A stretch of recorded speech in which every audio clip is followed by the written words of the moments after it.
જય હિન્દ, જય ભારત મિત્રો. સ્વાગત છે તમારું નવા વિડીયોની અંદર. આ વિડીયોની અંદર આપણે ચર્ચા કરીશું કે હાઉસિંગ બોર્ડની નવી સ્કીમ છે એ બહાર આવશે કદાચ. આનાથી નવા નકોર મકાન છે એ બનાવવામાં આવશે. હવે હાઉસિંગ બોર્ડનો શું નિર્ણય છે, આનાથી કોને ફાયદો થવાનો છે, એની ચર્ચા આપણે આ વિડીયોની અંદર કરવાના છીએ. હવે હાઉસિંગ બોર્ડના મકાન માલિકો છે એ માલામાલ થઈ જશે, કારણ કે આના બદલાવ છે એનાથી મકાનના જે ભાવ છે એ કરોડોની અંદર બોલાશે. હવે ગુજરાત હાઉસિંગ સોસાયટીના રહીશો લાંબા સમયથી અનેક સમસ્યાઓ છે એનો સામનો કરી રહ્યા છે.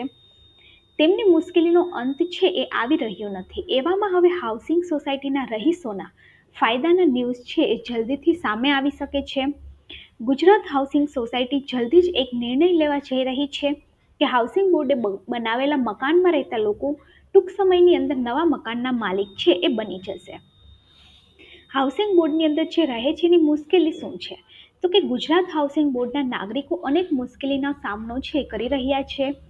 એક તરફ મકાનો છે એ જર્જરિત બની ગયા છે અને તેમના રીડેવલપમેન્ટ અંગે અનેક અડચણો છે એ આવી રહી છે.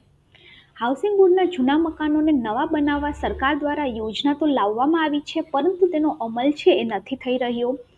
બીજી તરફ આપણે વાત કરીએ તો કેન્દ્ર તથા રાજ્ય સરકારની વિવિધ યોજનાઓમાં જે લોકોને મકાન ફળવાય છે તે લોકો આ મકાનના માલિક છે એ બનતા નથી, માત્ર કબજેદાર ગણાય છે.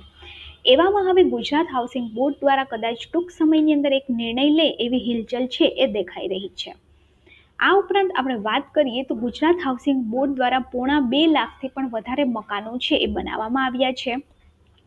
સરકાર દ્વારા આપણે વાત કરીએ તો સંભવિત રીતે લેવાનારા આ નિર્ણય પાછળ કારણ પણ સમજવા જેવા છે કે ગુજરાત સરકાર જ્યારે અલગ રાજ્ય તરીકે અસ્તિત્વમાં આવ્યું, ક્યારે આવ્યું તો કે 1 મે 1960ના રોજ. ત્યારે ગુજરાત હાઉસિંગ બોર્ડની રચના છે એ કરવામાં આવી હતી અને હાઉસિંગ બોર્ડ દ્વારા 2012 અને 13 સુધીની અંદર ગુજરાતની અંદર અલગ અલગ સ્થળોએ પોણા 2 લાખ મકાનો તથા બંગલાઓ છે એ બનાવવામાં આવ્યા હતા, જેમાંથી 90% મકાનો છે એ 3 માળના છે અને 10% બંગલા બનાવવામાં આવ્યા હતા.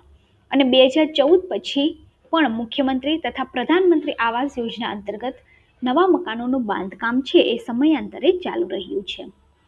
સંભવિત નવા નિર્ણયથી ગુજરાત હાઉસિંગ બોર્ડ છે એને શું ફાયદો થશે, એટલે કે અત્યાર સુધી હાઉસિંગ બોર્ડે પોતાની જમીન ઉપર મકાનો બાંધી અને લોકોને આપેલા છે, એટલે આવા મકાનમાં રહેતા લોકો માત્ર મકાનના કબજેદાર છે.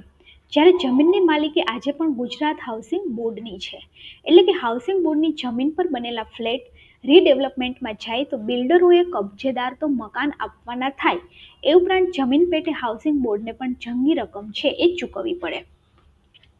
ગુજરાત હાઉસિંગ બોર્ડ જે છે એક ટૂંક સમયની અંદર એક મોટો નિર્ણય લે એવી હિલચાલ છે કે જેની અસર અત્યાર સુધીમાં હાઉસિંગ બોર્ડ મારફતે મકાન મેળવી ચૂકેલા અને ભવિષ્યની અંદર મકાન મેળવવાની ઈચ્છા ધરાવતા હજારો લાખો લોકોને થઈ શકે છે.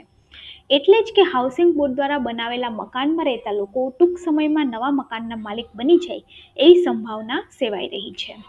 ગુજરાત હાઉસિંગ બોર્ડ જે મકાનનું બાંધકામ કર્યું હોય એ જર્જરિત થાય તો તેના રીડેવલપમેન્ટ માટેની યોજના પણ ગુજરાત સરકાર દ્વારા અમલમાં મૂકવામાં આવે છે, પણ આ યોજનાને સાકાર કરવામાં ઘણી બધી અડચણો છે એ નોંધાય છે, જેના કારણે સરકાર એક મોટું પગલું ભરે એવી સંભાવના સેવાઈ છે કે ગુજરાત હાઉસિંગ બોર્ડ તેમજ સરકારમાં નવા બનનારા મકાનો કબજેદારોને જ સોંપી દેવા જોઈએ એવી વિચારણા છે એ ચાલી રહી છે.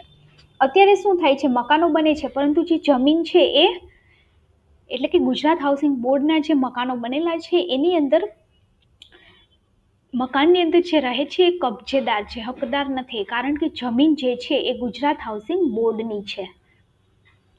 તો જો વિડીયો સારો લાગે તો વિડીયોને લાઈક કરી દેજો અને ગવર્મેન્ટ સાથી ચેનલને સબસ્ક્રાઈબ કરી દેજો.